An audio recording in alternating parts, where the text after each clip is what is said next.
Western world has become so multi-social that half of our day-by-day conversations presently include terms that are obtained into English from different societies or references to individuals who were not conceived in English-talking countries.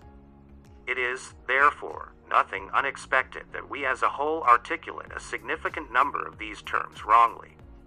This great little rundown will assist you with hitting the nail on the head.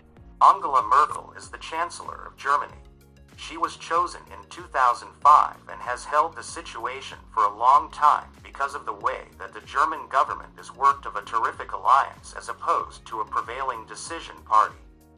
She was conceived in East Germany and, until a year ago, was the pioneer of the Christian-based ideological group called the Christian Democratic Union of Germany. So how are you getting her name wrong? It looks really essential, right? Angela as an English name may be properly articulated with a G, articulated like a J as in jello. Yet, in German, the G is hard, so the letter in her name is really articulated like the G in edge. So she is really edge Merkel, articulated fairly properly maybe, as Urkel as in Steve Urkel. Kim Jong-un, or Kim Jong-un, is the current tyrant of North Korea. Koreans, like most Asians, compose their names inverse to us, with the last name first. That implies that Kim Jong-un's last name is Kim. Kim is the most widely recognized family name in Korea. It is as basic as John as a first name in the United States or Muhammad in the United Kingdom. We as a whole expertise to articulate Kim, yet shouldn't something be said about that odd first name? The vast majority articulated like two unmistakable words, Jong-un, with the being articulated in an assortment of ways, generally wrongly. The part is really un, which doesn't generally have a partner, in English being something like a cross among fail and Yet, Jong-un is really articulated as a two-syllable single word rhyming with Tongan, an individual from Tonga. On the off chance that we composed it all the more clearly in English utilizing our own shows, the incredible tyrant would be Jong-un Kim. So next time you are examining the incredible jumps forward in relations between the US, South Korea, and North Korea under President Trump, you can say Kim Jong-un effectively. Che Guevara, the horrific murderer whose face adorns the chests of thousands of young American rebels, ironically on one of capitalism's finest achievements, the T-shirt is probably one of the most well-known communists in Western society. The lowest estimate of his death toll comes in a meager 105, but numbers escalate into the thousands when less restrictive definitions of murder are applied. So, considering how much love this monster receives, you'd think people would mostly say his name right. On the contrary, I would posit that most of you reading have probably never heard it said correctly. Che is wrong. Che, with the CH, pronounces like Chase, is right. And his last name is pronounced Gavah wrong. Coffee is a magnificent espresso that Americans are simply beginning to appreciate. It is typically made when steam is constrained through ground espresso beans, and it is the beginning fluid for some other extraordinary espressos as cappuccinos and lattes. The error generally regular with this word is one in which a X sound is embedded, giving us express goodness. Truth be told, the right articulation is espress gracious. The expression coffee itself is from the Italian signifying to communicate, on the grounds that the espresso flavor is communicated from the beans. It is likely that this likeness in wording is the thing that has driven so numerous to abuse the word.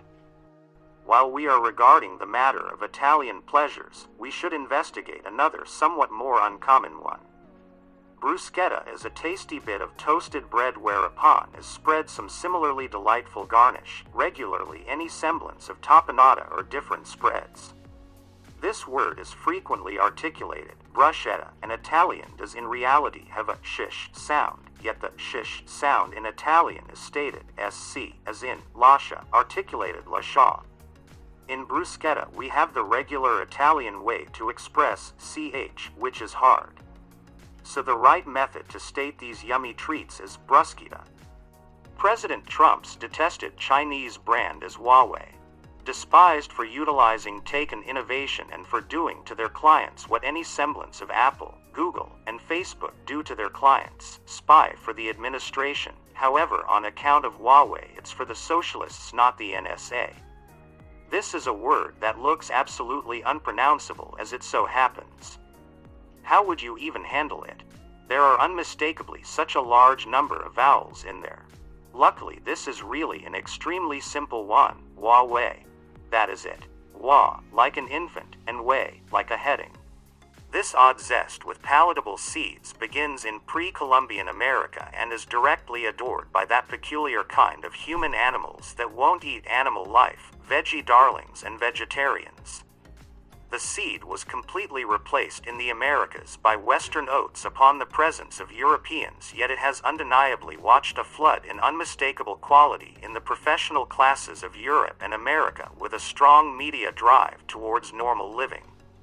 So how might you say the name of this unusual plant? It's Charbois. Back to individual names. Joaquin Phoenix is the sibling of the dead entertainer River Phoenix, who was a rising star in the atmosphere of Hollywood before it was gulped down, operating at a profit gap we currently know as Chinese account. Joaquin's beginning as an entertainer was under his self-given name of Leaf. However, he later came back to the original name his parents gave him. Entertainingly, his sister is named Downpour Joan of Arc Bottom. Anyway, Joaquin is Puerto Rican conceived, and his name is the Spanish type of Joachim, a Hebrew name signifying lifted by Yahweh. He was without a doubt given that name in light of his mom's Jewish legacy. Like quinoa, the word looks more befuddling than it really is. It is just articulated, HWAH sharp, precisely the backwards of quinoa. A composition is normally a long and drawn-out article of a subject in composed structure. It is longer than a paper and will in general give exceptionally profound thought to a specific subject. The most acclaimed composition of everything is presumably The Art of War by Sun Tzu, with a nearby second being The Prince by Niccolò Machiavelli. Having the option to accurately articulate this word will give you the presence of being an individual who may likewise spend his nights profoundly fascinated in a composition or two. So you would do well to learn it in the event that you wish to have all the earmarks of being at the top of shrewd society. The word is stated, tree-tis, with the accentuation on the tree. For the life of me I can't discover a case of this being talked about somewhere else on my channel, yet it appears to me the most probable contender for a rundown like this. I am going to keep it short. The word is nuclear, not alcove-ulaw. It is 2019, we are dreadfully long past the Cool War to articulate this wrong.